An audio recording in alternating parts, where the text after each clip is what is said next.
নমস্কার বন্ধুরা, আমার আজকের রেসিপি চিংড়ি মাছের মালাইকারি।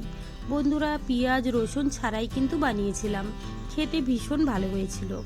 আমি এখানে নিয়েছিলাম 500 গ্রাম চিংড়িগুলো ভালো করে কেটে তারপরে ধুয়ে নিয়েছিলাম। এখানে আমি হলুদ লবণ দিয়ে মাছগুলো খুব ভালো করে মেখে নিলাম। চিংড়ি মাছের মালাইকারি বানাতে গেলে কিন্তু নারকেলের দুধটা লাগবেই। নারকেলের দুধ দিয়েই কিন্তু মালাইকারিটা খেতে ভালো লাগে। মিক্সারের বাটিতে কিন্তু আমি নারকেল নিয়ে নিয়েছিলাম, তারপরে দিয়ে দিয়েছিলাম জল। এবার কিন্তু খুব ভালো করে পিষে নিতে হবে, তারপরে একটা ছাঁকনি দিয়ে ছেঁকে নিতে হবে।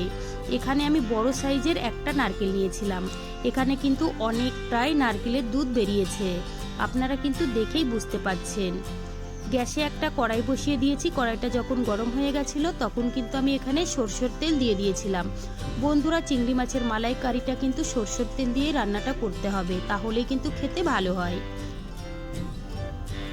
একটু সময় নিয়ে মাছগুলো ভেজে নিতে হবে।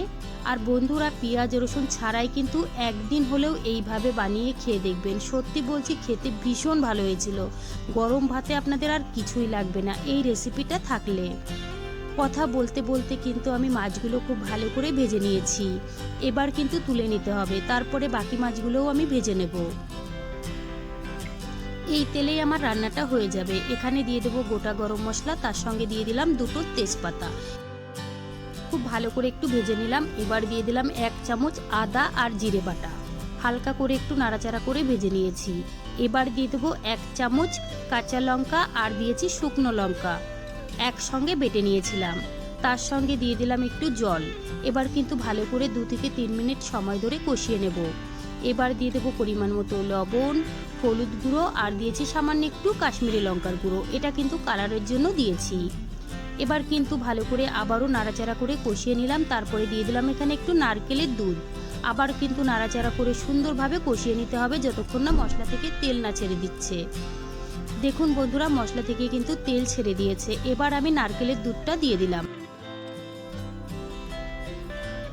এবার আমি নাড়াচাড়া করে ঢেকে রাখবো।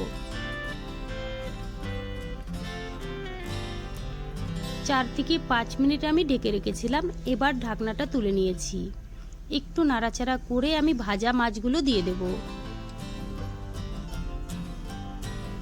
মাছগুলো দিয়ে কিন্তু আবারও নাড়াচাড়া করে ঢেকে রাখবো 3 থেকে 4 মিনিট। 3 থেকে 4 মিনিটেই কিন্তু রান্নাটা আমাদের কমপ্লিট হয়ে যাবে। 4 মিনিট পরে আমি ঢাকনাটা তুলে নিয়েছি। দেখুন বন্ধুরা, দেখতে কতটা সুন্দর লাগছে। উপর থেকে দিয়ে দেবো একটু গরম মশলার গুঁড়ো আর দিয়ে দেবো এখানে 1/2 চামচ মতো ঘি। বন্ধুরা, এই মালাইকারিতে কিন্তু অবশ্যই ঘি দেবে, এতে করে কিন্তু খেতে ভীষণ ভালো লাগে। একটু নাড়াচাড়া করেই কিন্তু আমি গ্যাস অফ করে নামিয়ে নেব। তো বন্ধুরা, আমার কিন্তু চিংড়ি মাছের মালাইকারিটা একদম রেডি হয়ে গেছে। আর দেখুন বন্ধুরা, দেখতে কতটা সুন্দর লাগছে, আর খেতেও কিন্তু ভীষণ ভালো হয়েছিল। তো বন্ধুরা, আমার রেসিপি কেমন লেগেছে কমেন্ট করে জানাবেন। ভালো লাগলে প্লিজ আমাকে লাইক করবেন। কমেন্ট করতে কিন্তু একদম ভুলবেন না। চলুন তাহলে ভিডিওটি আমি এখানেই শেষ করছি। আপনারা সবাই ভালো থাকবেন।